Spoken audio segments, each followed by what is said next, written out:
Good evening, everyone, and welcome to the second webinar of the Amalthea 20 webinar series. This year marks the first ever online edition of Amalthea, and today we are honored and privileged to host Dr. Arvind Panagariya. So, Dr. Arvind Panagariya is a professor of economics at the Columbia University. He served as the first vice chairman of NITI Aayog from January 2015 to August 2017.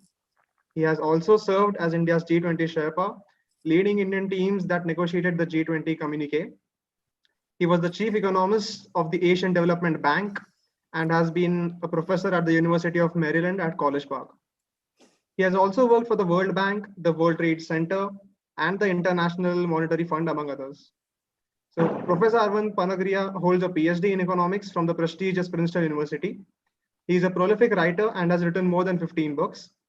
His book, The Emerging Giant, was listed as a top pick by The Economist and was described as the definitive book on Indian economy by Fareed Zakaria of the CNN.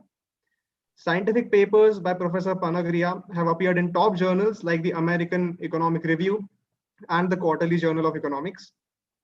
He writes a monthly column in the Times of India, and his guest columns have appeared in the Wall Street Journal, India Today, and the Financial Times. In March 2012, the government of India honored Professor Panagariya with the Padma Bhushan, the third highest civilian honor. It's a great honor for Amalthea to host Professor Arvind Panagariya in this webinar.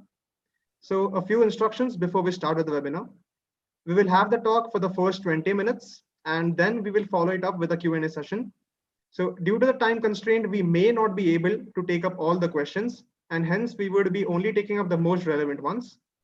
I request everyone to enter their questions in the Q&A section. We will be taking up a mixture of the questions that were submitted beforehand and the questions that come in the Q&A section now. So now let's start with the webinar. I request Professor Panagariya to kindly enlighten us with his knowledge. All right, thank you, Dinesh.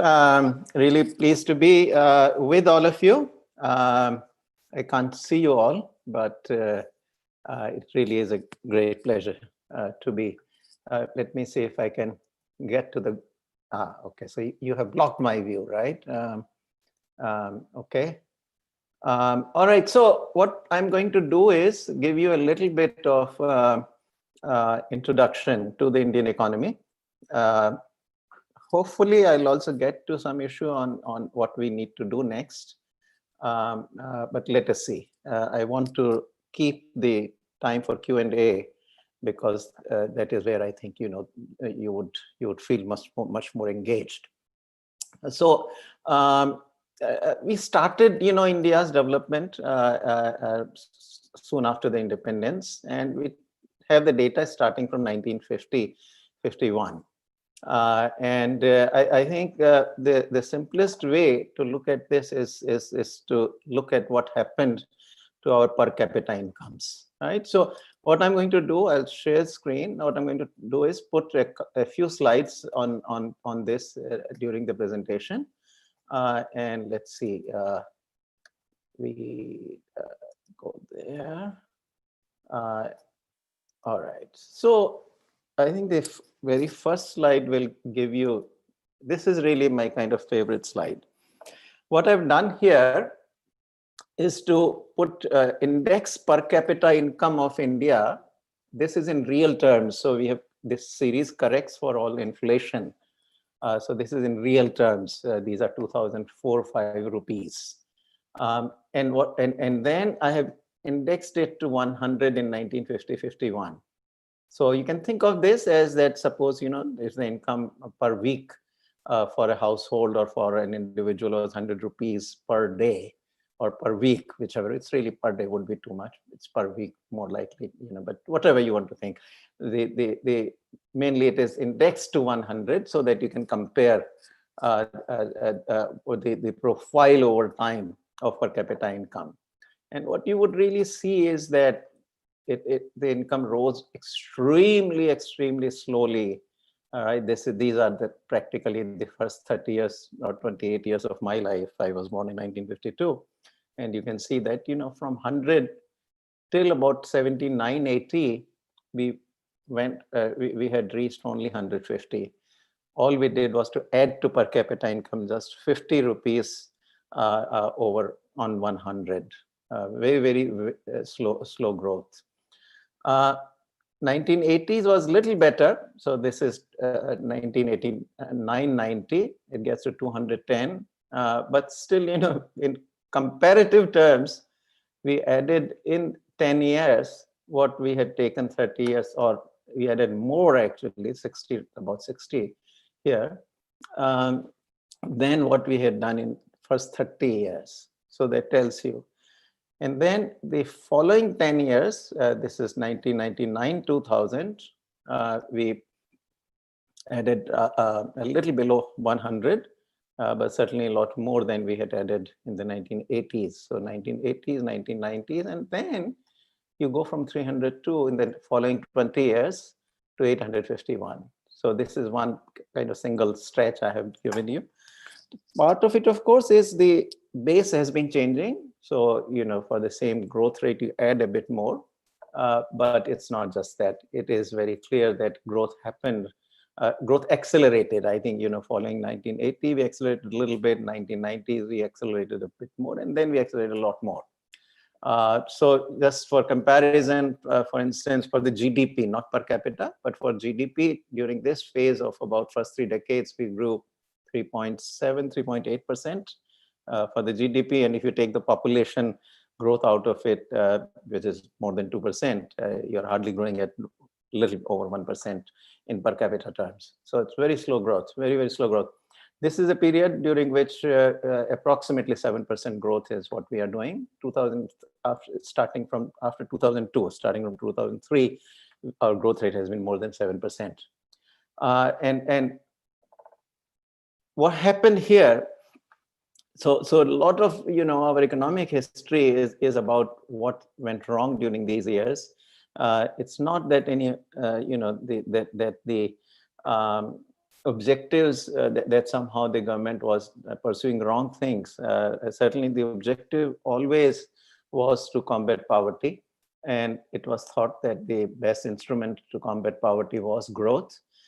But what we got wrong was the entire policy framework, the kind of socialist policy framework that we ended up adopting. All of this very heavy hand of the public sector, command and control system, whereby we controlled who will invest how much into what. We controlled who will be able to import and how much, and so forth. So there's a whole, what we call the license permit Raj, command and control regime in place during these years. Actually, we seriously dismantled it only after 1991. That was a watershed year. Prime Minister Narasimha Rao launched India's economic reforms. Although a little bit of liberalization had begun in the 1980s, but it really was not fundamentally kind of change of policy framework. Within the same policy framework of command and control system, we were liberalizing here and there. But even that small liberalization gave us some bit of extra growth. Now, as I said, the objective always was to combat poverty. And so what really went wrong, poverty really did not decline in the first, certainly not till mid 70s to late 70s. Subsequently in the 80s, we begin to see some progress there, but then much more accelerated progress happened. We unfortunately have the poverty estimates themselves only until 2011-12. Estimating poverty requires, the whole surveys that give you data on the entire distribution of income, as opposed to just the average income, which is what I have here. Average income we can get from the GDP series and population series, but distribution requires, doing very large surveys. And those, unfortunately, the last one we have is 11-12. But I'll show you some numbers. And so poverty, how poverty evolved. So you can see this is the early period, 1552 to 73-74. What we have is time. These are the years on the axis, x-axis, and on the y-axis you got the proportion of population that is below poverty, below a poverty line. Right. So we hold the poverty line constant. You can decide, per person, per capita per day income, that is the minimum required, and anybody who is below that income is, we do it in terms of expenditure in India.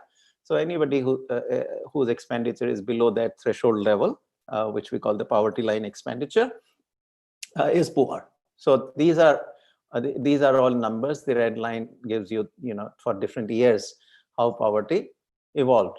And what you can see is that really there is no trend to this line. I mean, I've fitted here a trend line, but at the most, if anything, it has a positive slope, not a negative one.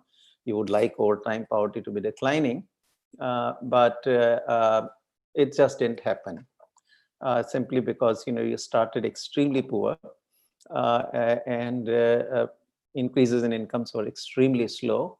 Population was growing, so you end up with not much impact. Poverty declines whenever weather is good, because a lot of people, most of the population is dependent on agriculture. When weather is bad, poverty rises without any real trend to it, right? So now, what happens afterwards? Later years, now there are 3 years for which we have really good, very reliable, very comparable surveys. So this is the after reforms, 1991. So what we did in 1991, Prime Minister Rao came in, put an end to all investment licensing. Most of the import licensing also he put an end to. And then he started liberalizing some of the others, on some of the other dimensions as well. For example, allowing private banks, allowing private airlines, financial sector was liberalized quite a bit as well. And that process really accelerated under Prime Minister Vajpayee. So these two prime ministers, I think, real heroes for those of us who advocate economic reforms. They accumulated, and finally, I think 2003, the economy really went into a growth rate of about almost 8% per year, and stayed there for the following 9 years. Then again, there were setbacks, and so the growth rate declined below 6% for 2 years. 2014, Prime Minister Modi came. For his first 5 years, we got back again about 7.4. But in his last year, which was the last full year, pre-COVID full year, growth rate again fell to 4.2%. So that's where we are. But poverty, okay, very quick rundown, you can look up. So one of the things is that often, in the public policy, people will make all kinds of claims. And I think, one of the things you have to do is question the claims which are not based on any data. So, often they would say, oh, poverty has declined, but such and such has not benefited. So I'll show you numbers. Everybody really benefited as a group. Now, you cannot, there is no policy in the world which will make every individual better off. I mean, you'd love to have that, and I'd sign on to that. And if anybody has that kind of policy, there's no issue. But generally, we look at poverty in groups, right? So here, we have done it in the aggregate. So the last set of bars give you poverty in 93, 94, 4, 5, and 11, 12 for the country as a whole. So taking the entire country together as a single group, poverty declines. You cannot separate that as a group, urban separately and rural separately. And each of these has seen decline in poverty. What you would also see is that the poverty decline is much sharper in the second period, although this period is only 7 years. 2004-5 to 11-12 is only 7 years. 93-94 to 4-5 is 11 years. Yet you can see that the decline in poverty is much sharper in these 7 years, simply because growth was that much sharper, that much faster. And the way growth helps is it creates gainful employment for people directly. So it directly lifts people. Some people talk of this trickle down. I like to talk in terms of pull up, that poverty pulls people up into gainful employment, and that is what helps cut poverty. But in addition, fast growing incomes also gives the government much higher revenues, which they can then redistribute to the poor. And we did both. So, for example, in this second period, we started the Narega in rural areas. We later on also beefed up our public distribution system through the Food Security Act. So a lot of the redistribution became feasible because our incomes, because the revenues that enhanced incomes were generating were larger and larger. Increased incomes also make the nation stronger. You need India has got two major enemies on its border, Pakistan and China, and you need a very strong military. Well, if you are growing well, if your incomes are high, you can guard your borders a lot more effectively, and you're much more credible as the defender of your borders. So anyways, poverty now. So, well, but what happened to so when initially these findings came in, a lot of the critics of reforms came and said, but the people who are really the most disadvantaged, the scheduled castes and scheduled tribes, they have not benefited. So I did the numbers, and luckily the data do allow us to do those numbers. Let me see why my slides are frozen.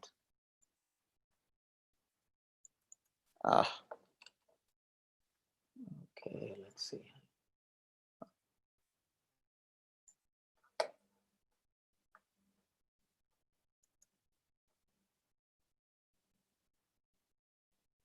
I seem to have lost my cursor also. Okay, I think Dhanesh,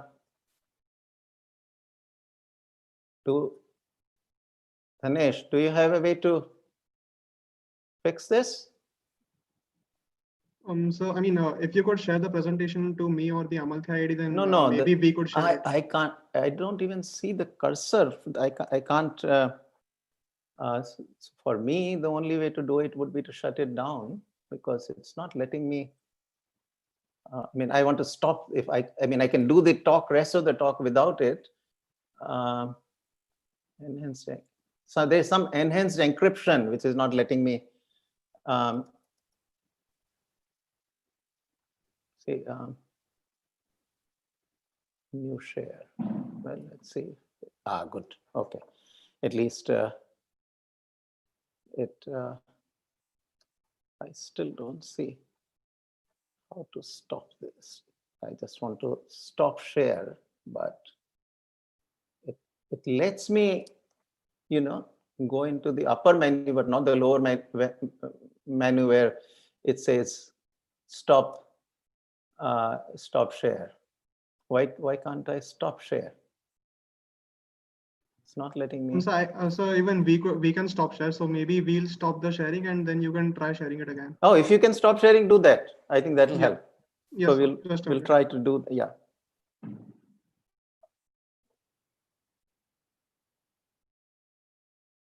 Okay, that's better. Okay, I think let's not bother. All right, so I'll just tell you, let's not risk it, because it seems to act a bit just funny. All right, so what will you can do these numbers for scheduled caste, scheduled tribes separately. You can do it for Hindus, Muslims, Jains, Christians separately. Every single group, actually, you see poverty declining. And so it is not as the growth helped only the rich and not the poor, or it only helped some of the poor but not the others. As a group, everybody benefited. All right, so that's the main point. Now, very quickly, since we are a little short of time, where do we stand today? I think that's very important. So we have made good progress, but that's just not enough. I think our per capita income still remain $2,000 per person per year, which is only 1/5 of where China is today. Because we started late, we were a bit tentative in our approach. So, we did not make full use of, even after 1991, it was a stop-go process, particularly the 10 years from 2004 to 2014, when the United Progressive Alliance government ruled. Reforms largely did not happen. Reforms had to have continued. And in fact, a lot of mistakes got made in the second UPA rule. So that led to a decline in the growth rate. It sort of picked up back, but it is haltingly. meaning, for 5 years of Modi government, we got 7.4%, then it fell, and currently, of course, COVID then hit on top. So things got much more difficult. So what do we really need to do? Fundamentally, the strategy that I think, and this is the subject matter of my latest book called India Unlimited, where I discuss in detail what we need to do. But the main problem I think we have continued to face all through 70 years, and most of it actually policy generated. This is what we tried to do, and unfortunately, now undoing it has proved to be extremely difficult. Two very critical features of our economy are that we are deeply into sort of, these small economic units. So if you look at our agriculture, where about 44% of the, or 42% of the workforce is, you got very tiny farms. 70 million farms, which are about 48% of all farms, are less than half hectare. And the average size of these farms is only quarter hectare, right? Every one of these 70 million farms is less than half. And if you take the average size of these farms, it's only a quarter hectare. Well, nobody can get even a poverty line level of income to live on that size farm. A lot of these people have to leave farming, get into industry and services. Now, the problem with industry and services is that there also we have glorified these tiny little units. So we talk this MSME, which is mostly micro and small. There is no medium in India. That last M, MSM, E is for enterprises, but micro, small, and medium. There's hardly any medium enterprises in India. Large swaths of people are employed in micro and small enterprises. And that's another problem, because if you look at the overall per capita output in these, per capita value added in these enterprises, it's tiny. And you can see this. I lived for 3 years, from 2015 January to August 2017 in India. And you can see this. You ask for somebody to come in and fix some plumbing, right? There'll be 3 people coming in. Only one of the people will actually be doing the work. The other 2 would be just, chatting with the fellow who is doing the fixing, or maybe carrying the instruments, the wrenches and so forth for the actual plumber. But the plumber can carry those instruments himself, and he doesn't have to have somebody to chat with him while he does the fixing. But this is indicative of very low wages and very low productivity. And so it's a huge amount of underemployment. At the root of the problem is that the enterprises are so small and tiny, and they dominate. It's not that small enterprises cannot be productive. But what happens is that when there are hardly any large enterprises, then the small and medium, small and micro actually become very low productivity enterprises. I mean, that's the empirical evidence that, you look at China, where about 75% of the enterprises are 75% of the employment is in medium and large enterprises. In India, exactly the opposite, 85% are in small, 85% are in small. It's only 15% which go into larger. And then that, of course, means, and that also, most of the larger enterprises in India are in highly capital intensive or skilled labor intensive sectors. So you get, what are India's successful industries? These are software industry, pharmaceutical industry, engineering goods industries, petroleum refining, machinery sector. These are India's successful industries, but they don't employ too many workers. If you look at auto industry, the 2-wheelers, for example, 2-wheelers, I know the numbers, only 4% of their costs are actually wage costs, which include, all the wage and salary costs from the watchman to the managing director, just 4%. It tells you how many people, this is a very highly capital intensive industry, and petroleum refining, of course, even more so. But who provides employment? Employment is the labor intensive industries, clothing industry, footwear industry, furniture industry, a lot of, light manufacturers of the kind that China sort of, manufactures and exports to the entire world in very large volumes. That is where we are doing extremely poorly. And one part of it is that India has never captured the world markets in the way it should have captured with this very vast workforce. And best example is the clothing industry, where India exports less than $20 billion today. China at peak used to export 180 billion. It still exports 150 billion. Bangladesh, which was behind India in the early 1990s, today exports almost 50% more than India.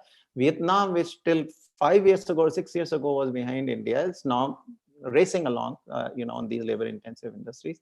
In India, where do our entrepreneurs want to go? They want to go to the most capital-intensive industries, skilled labor-intensive industries. You go to CII, talk to anybody, you will never find a representative, a single representative of the apparel or clothing industry or the footwear industry. In fact, whoever very successful people in these industries are, nobody at the CII even knows who they are.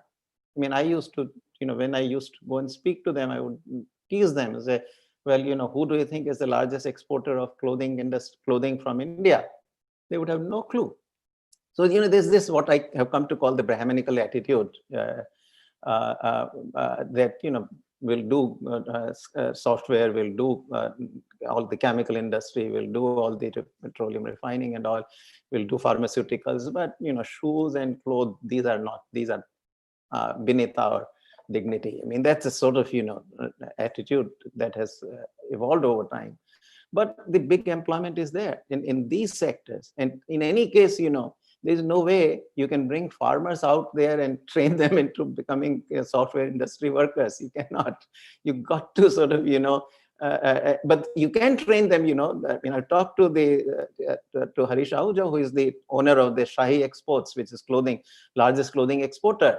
And he says that, look, Professor, I can train them in 6 weeks. If somebody has fifth class education, it takes me 6 weeks to train them into workers, which then produce kind of clothing, which I export to Europe and to the United States. So that is what India needs. India needs a lot more large and medium enterprises. And that means a whole lot of reforms, which we can take up in Q&A. I mean, that's the subject of the bulk of my book, India Unlimited. That's what it is. But this is our key problem, that the economic units are too small, which also means that we are not so well plugged into the global economy. Our share in the global exports is only 1.7%. China is 12 to 13%. We need to get to at least 4 or 5%, some decent share in the export markets. If we could just even, get to 4%, that will be a huge, that's sort of, going from current levels of exports to 2 to 3 times of what they are. And that will get us very far. And that will, also force us, because it's competition with the best in the world that brings out the best in you. I mean, it's not an accident that we have started bringing out these fantastic cricket players, from Kohli to Tendulkar to Sehwag to Dhoni to whoever, so many fantastic cricket players, because they're playing international cricket continuously. It's the same thing about everything, even for us academics. If we operate in the global marketplace where we have to compete against the best in the world, that's what makes us work much harder. We learn from them, they learn from us, and we work hard. That is what is required. So the ecosystem in India needs to change. Economic environment needs to change. We need to create this environment where medium and large firms will emerge. This requires land reforms. You require labor law reforms. You require external sector reforms, you require financial sector reforms. So a whole lot of reforms are still required. We have done a lot. So I don't want to denigrate what we already done, but there is still quite a bit to be done. I think, if you can do that, recently the government did, in this last parliamentary session, some really big important reforms in agriculture and labor markets. They did some fantastic reforms. So I think, in the post-COVID decade, I have no doubt we'll grow about 7 to 8%. We'll return to it, and that will last for a decade to 2 decades. But we need to get to 10%. what China did for 3 decades or more, 3.5 decades. That's what we need to do, get there. And it's completely doable. It's well within our reach. But some more reforms are still required nevertheless. So let me stop there, and we can return to any of the themes you are interested in the Q&A session. Okay. Yes, so we've actually got some questions. So I'll start reading them out and you can go ahead and answer them. So the first question that we've got is, how exactly does one measure the ability to pass on the government schemes to the poor? Read that again. Yes, sir. How exactly does one measure the ability to pass on the government schemes to the poor? Not sure. I don't think it's a very well phrased question. Yes, I guess it's the What do we question mean by about, pass on the scheme to the poor? What does that mean? just a minute. So I'll request the person who's actually posted this question to rephrase it and post it again. So I'll move on to the next question. What do you think about the unorganized sector in India? Considering the size of the population and number of people working in this sector, it can deeply impact the country's economy. What can we do for this sector so that the whole economy is benefited? Okay, that's a very, very good question. And what we need to do is we need to shrink this sector. It is the unorganized sector where the productivity is so low. The whole process of transformation involves bringing a large part of the population from unorganized to organized sector, meaning, you need high productivity employment where wages would be higher. Putting our workers into the unorganized sector, largely almost, I hate to use the word, but it's really like dumping our workers into this very low productivity sector for so long, for 70 years, has been an absolutely unforgivable sin, really, if you ask me. We need to create better opportunities. A worker, I told you that 70 million farms, which are on average less than a quarter of a hectare. Who can make a living on such farms? We need to take them out, which means creating more good, well-paid jobs. We need more medium firms. We need more large firms where these workers can move to. Otherwise, they will keep paddling in the same place. I mean, look around you. So many people are paddling in the same place for decade after decade. That is not the way to do it. We have this tendency to glorify micro enterprises. This is all good. We should have respect for them. That is not the point. But glorification simply means that, we'll bring you, we'll redistribute you, we'll provide you employment by taxing a few. But how many people pay taxes in India? Less than, 50 million, maybe 50 million or so in a population of 1.3 billion. How much can they give you to redistribute to these people? You cannot. You have to create wealth. And that has to be the process. You need more urbanization. Let people, move to cities. Liberalize laws to convert land around the city from agriculture to other uses. You need to be able to do that. Only then the industries will be able to compete, be there, create good jobs. Don't condemn people to these very low productivity jobs.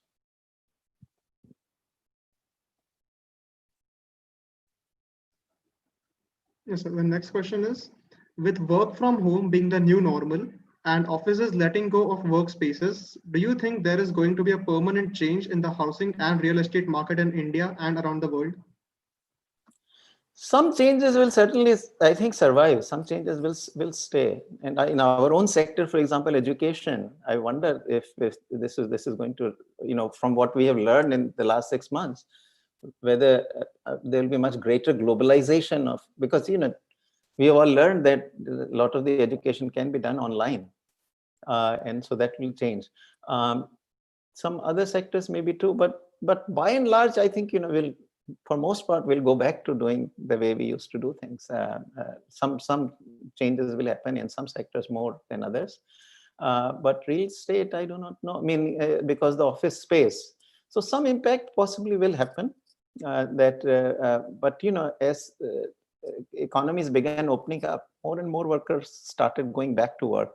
I think nature of, at least the way we have evolved so far, which can also change over time. But for now, people prefer to be in their workplaces. They don't want to work from home alone forever. This was a forced kind of confinement. I mean, if you ask me, where do I want to teach my classes? I want to be in the classroom.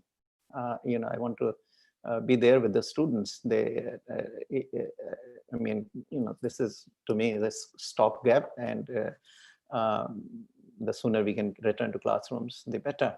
So some adjustments, yes, but I think not in a dramatic sort of way. We will go back, once we are all vaccinated. I think we will go back to the old ways.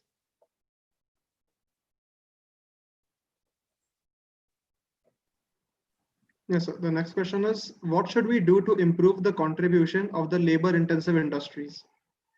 All right. So that is a whole kind of set of things.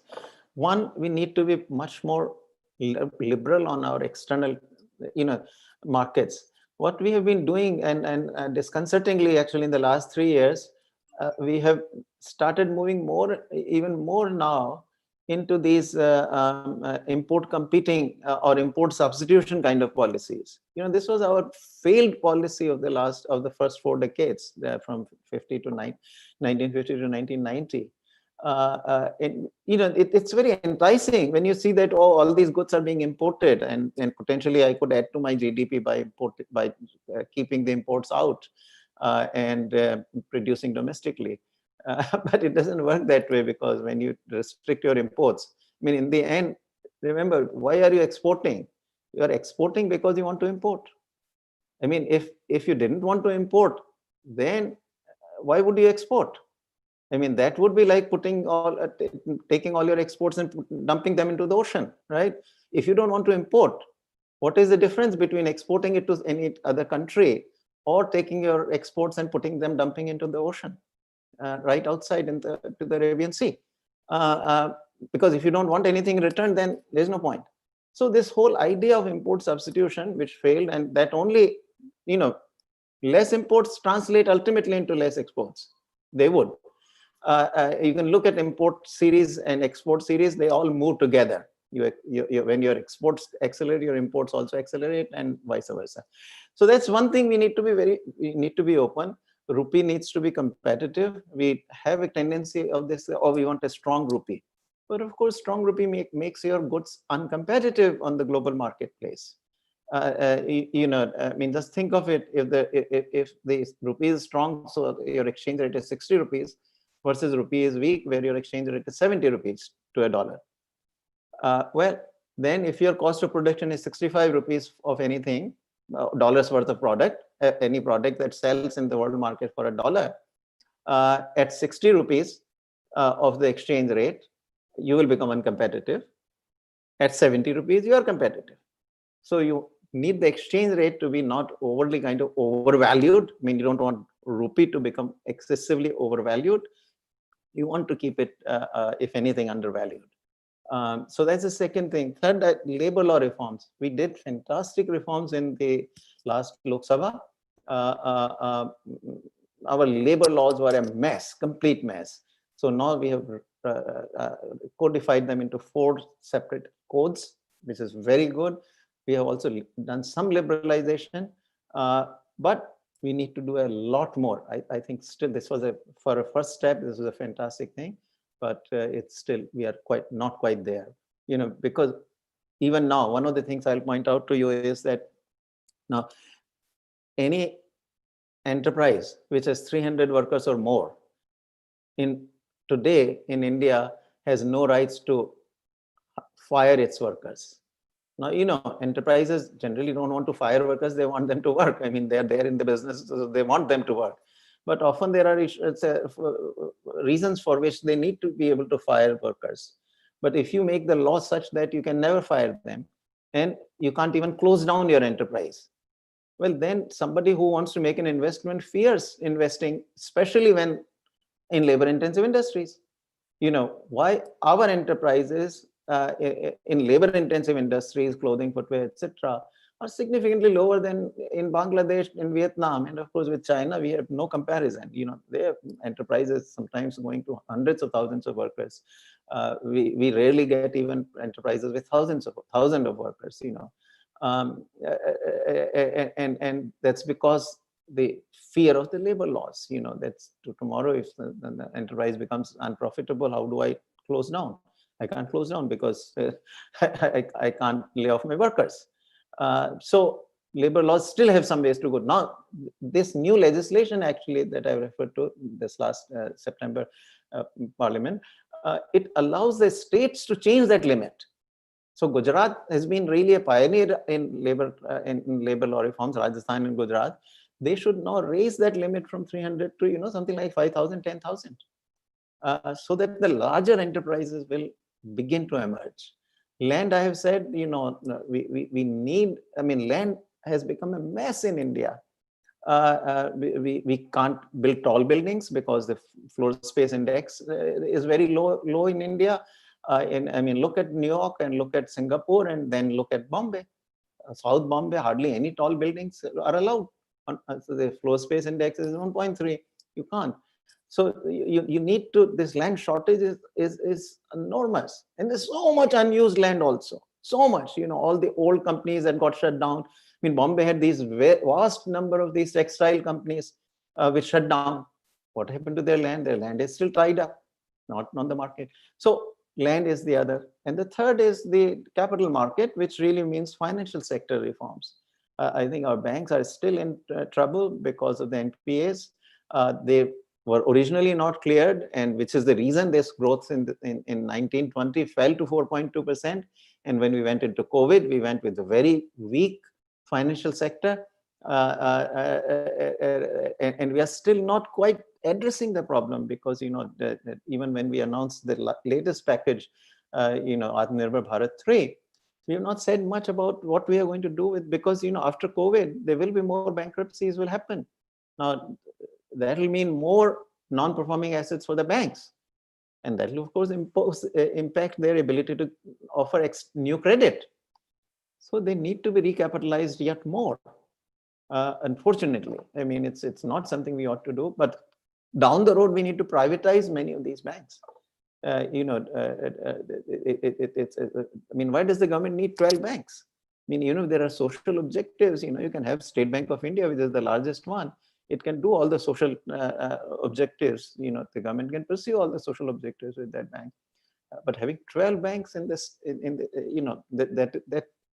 and today, more than 2/3 of the banking assets are in this public sector, which is highly inefficient. And look at all the frauds that happened. 80% or more of them have happened in the public sector banks.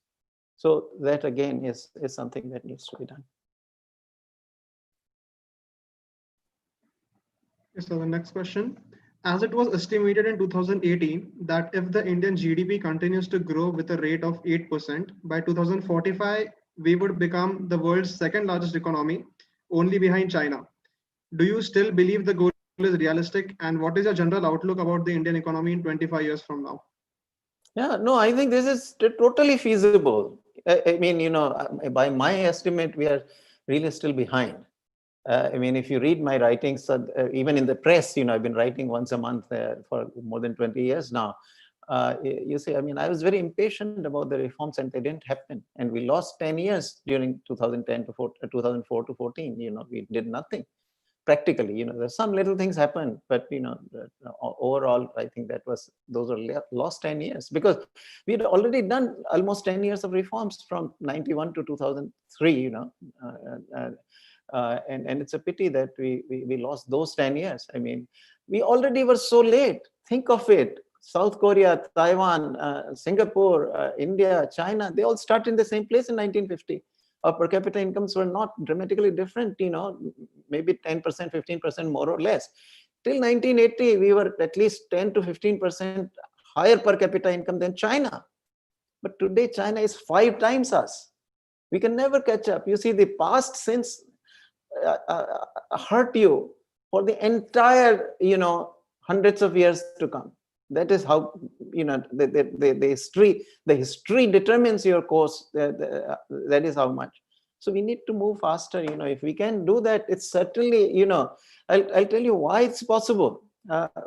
First of all, I mean, the most important, our incomes today are still like 2,200 or less per capita. The industrial countries are up there, $40,000, $50,000 per capita. Why are they more productive than us? There's no reason. I mean, in the end, we should be able to get there where they are. And so, you see, how do you grow rapidly? Either you have to increase the inputs into GDP, what inputs required to produce the GDP, which is labor, capital largely, and bit of land. Land, of course, is always fixed for everybody. I mean, you can use it more productively. In that sense, you can make it, you can somehow increase the supply of land, effective supply of land, by using it more productively and efficiently. So some bit of that can be done, but largely we are talking labor, we got plenty. It's a capital, right? So capital accumulation, first of all, so that's one thing that has to, which is meaning more savings. But there is limit. How much are you going to be able to save? Your bulk of growth can happen if productivity rises very fast, right? So what productivity means that how much do I produce with a given amount of resources? When I become more productive with the same amount of resources, I can produce more. Higher the productivity, more I can produce with my same resources. Now, that is where this gap between us and the industrial countries, 2,000 versus say 50,000 per capita, that's a big gap.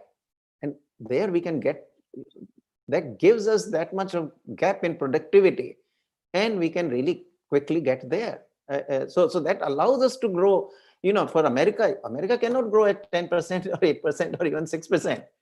All it can do is increase capital and labor, and it's tiny bit of productivity increase through innovation, R&D that happens every year. It's very small, and it's not sometimes even measurable. But for us, productivity growth can be enormous. You can 5-6% a year you can gain by productivity growth. I mentioned to you, workers are underemployed. I mean, I talked about the plumbers, coming 3 people doing the same job. Employ the remaining 2 gainfully. And that means, of course, create more formal sector jobs. If we do that, I think it's entirely feasible for India to grow in the next 2 to 3 decades at not just 7 or 8 that I say is likely to happen, but 10%. I mean, there's no reason for India not to be able to. So we can get there actually probably before 2045. We can. I mean, whether we will or not, of course, depends on the ability of the government and willingness and so forth to do the necessary reforms.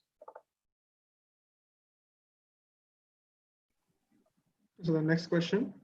Since the discovery of oil in Nigeria, agriculture was discarded and the trend of poverty is still rising because 80% of government revenue is from the oil sector. So what can you say on this as a solution to this problem? Because the major source of revenue of the country is from oil, which may no longer be dependable. Yeah, so there's a whole literature in economics called the resource curse. And this is a problem. I think, so resource-based economies have always had difficulty, and much bigger, examples you get from Latin America. So because what happens is that these resources make your real wages very high, and so that makes the labor-intensive industry very uncompetitive, and so the manufacturing never takes off. And it's not sustainable. I mean, oil prices, today high, tomorrow low. So even Saudi Arabia is going to have that problem. Right now they have had all these riches, but what will happen to them in 20 years or 30 years time, we do not know. But countries like South Korea, Taiwan, Japan, who industrialized and are now at these higher levels of income, they will get to stay there forever. So that's roughly, I will leave it there because I just want to stay on India, which is what we were going to talk about. Okay, so the next question. So from the perspective of an economist, what steps need to be taken for the betterment of the manufacturing sector of the country? So China has been the biggest manufacturing hub, and this pandemic might have opened gates for India. So what do you think, what measures can India take to become the manufacturing hub of the world? Okay, so I've really already answered it, meaning, all the reforms I mentioned. I might add, I think urbanization is very important. At the end of the day, transformation is all about urbanization. However much we want to, want that our villages be kept as villages or something, it's not going to happen. If, I mean, it's it is an ambition which is inconsistent with industrial growth, with modernization. Because even if you leave people where they are, if industry grows there, if riches happen, they will become urban. I mean, I talk about this, two models. There is the Shanghai model and there is the Shenzhen model. Uh, Shenzhen model is the one where 1980, if you go back, Shenzhen was largely a group of fishing villages. It was very basically primarily rural, with only about 300,000 people of population. And then China opened it up. All the entrepreneurs from Hong Kong and Taiwan came to these places on the coast, on the Chinese coast. And Hong Kong largely for Shenzhen, but for Fujian, was across from Taiwan, so they also from Taiwan came there. And in 30 years' time, Shenzhen really has become the most vibrant, most urban spot on the face of the earth. So that's the Shenzhen model where rural turned urban. And the Shanghai model is where urban basically attracted a lot more people, a lot more workers. So today Shanghai is a lot bigger. But they've done a good job of urbanization. They've allowed the buildings to grow taller and taller, which has allowed even though the population of Shanghai today is probably, I haven't checked the numbers, but you can check. I'm sure it's more than twice of what it was in the 1980s, or more than thrice probably. But per person availability of a space, living space, is easily 4 to 5 times more than it was in the 1980s. And that's because they allowed taller buildings, and they also allowed the city to expand out into the on the outskirts. Both the horizontal and vertical expansion was permitted. Our city's problem is that we neither allow horizontal expansion nor do we allow vertical expansion. That's a problem. Well, generally it ends up becoming, illegal occupations, and that's how the sprawl happens. But why do that? Allow taller buildings to be built in the center of the city, so that you have much more space. People can even live close to where they work, because otherwise you need a huge transportation network, which is what we are doing, building these metros which go into hundreds, now probably will go into thousands of kilometers long local transportation systems, right? I mean, when it goes to several hundred kilometers long, we are thinking of intercity transportation, but this intra-city transportation is becoming like that. So you need to do that. Urbanization is a very important part of it. Our higher education, I didn't mention, that also needs to be fixed up. I mean, we are still living with the laws that we put in place in 1950s. The higher education system, no country, no major country worth its salt runs higher education that way we do in a completely decentralized form, in which you give so much power to the University Grants Commission. China doesn't do that at all. The institutions have their autonomy. They intervene in different way. If you if any scholars try to deviate, I mean, in social sciences particularly, try to deviate from the thinking of the Communist Party, then they have had it. I think that interference they do. But as far as the other things are concerned, and particularly in the sciences, they leave the there is no equivalent body of University Grants Commission in China. And of course, in the United States, nobody governs us. The only time that the government ever comes into play is when the license to start a university is given. That is given by the state government, and that varies. So the initial entry may be a little, but once it's done, it's the university board that runs the entire university. So when we start a new course, nobody, I want to start a new course tomorrow. I started the India course when I came to Columbia. All I had to do was draw an outline of the course and give it to them, and they put it into the system that this course is available. So that kind of autonomy has to exist. And then the research scholars, we have separated universities from research. All the research we have put into these councils, which are completely defunct these days. Hardly, you got CSIR and ICSSR and this, that, and that. But what are they doing? And anyway, there has to be direct interaction between researchers and the students. I mean, we learn most by interacting with the very bright students. And the students very quickly become our colleagues. Right? They do their PhDs and then they are faculty members and they're colleagues. So particularly the PhD students, are and they bring fresh ideas. They raise difficult questions that we have not thought of or we have not understood, and that leads to collaborations and that leads to research. But you put the researchers elsewhere and the teaching in one place. How can teaching be divorced from research? So all that, I think, I mean, at some level you can divorce. There may be educational institutions which are purely teaching institutions, but at least some universities, you got to have a couple of dozen universities which are very, very serious research universities. So that higher education is yet another. And our school education in big mess today. Big mess today, school education. We have done a great job of bringing all children to schools. So finally that has happened. But what we have not been able to do is to give them quality education. You look at particularly public sector schools. Public sector schools, you got 2/3 of your schools where the average number of students per school. This is, I'm talking, schools up to 8th grade. 2/3 of those schools have less than 45 students on average.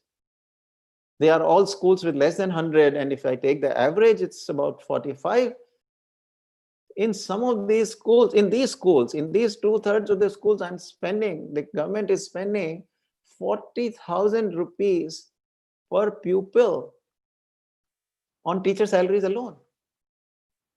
Because there are so few students, but you have to have the teachers then in the school. So massive kind of, misallocation of our resources. And there is no thinking in the department, HRD, now it's called the Department of Education, or Ministry of Education. There is really no thinking that, I mean, nobody wants to cut back this. Hey, if you're spending this kind of money, you better give it to the child.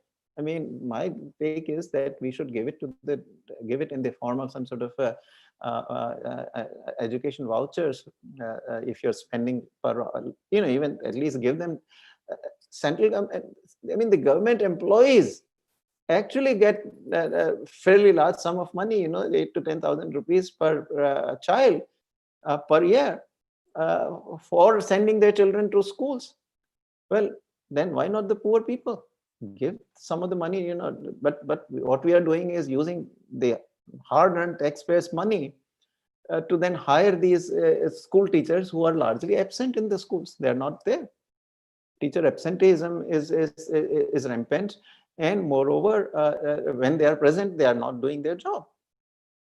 So even the schools, private schools that pay only 100 rupees per month, end up giving better education to the children. So even the poor now, including in rural areas, are sending their children progressively to these low budget private schools. So there's a lot of things to be done. And that's the subject matter, of the book I mentioned.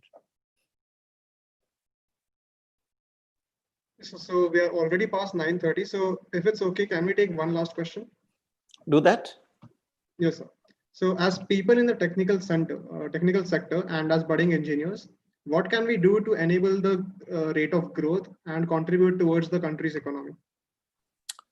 Do extremely well what you do the best. I think, if we all do the best we can, the nation will automatically be served. I mean, it is not necessary that you have to go and teach children in the slums. As a part-time activity or as a charity activity, you should certainly think of doing that. But your first motto should be to excel in what you choose to do. And it may sound like a selfish kind of advice that you're doing it for yourself. But if you really do that very well, I think, the country will automatically flourish. And really in the end, why we are behind so many of our comparator countries is simply, not because, the Indians did not do well. It's simply that the system that we created was so bad that it really set us back. But as citizens, I would say, do the best you can. There is a whole life. It's a very long race of life, meaning, it's a very long journey. And nowadays, the life expectancy is much larger. And therefore, there's a lot to be done. So right now, I would say do the best do the best what you want to do. Excel in whatever you decide to do.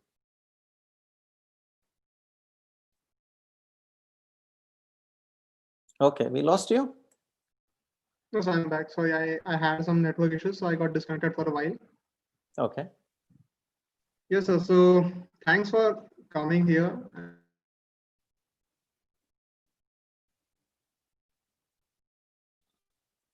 Okay, we lost you again.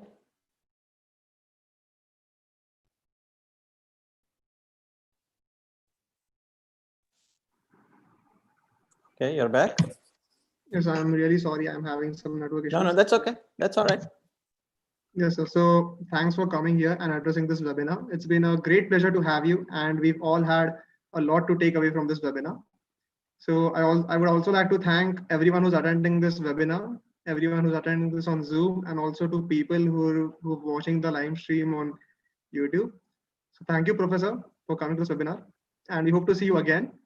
And to everyone else who's come to this webinar, stay hooked to Amalthea for the next webinar as well. So thank you, everyone, and thank you, Professor. Perfect. Okay, Dinesh, and goodbye. Good night to all of you. And let's hope we get out of COVID pretty soon. Yes, sir. All right. Bye-bye.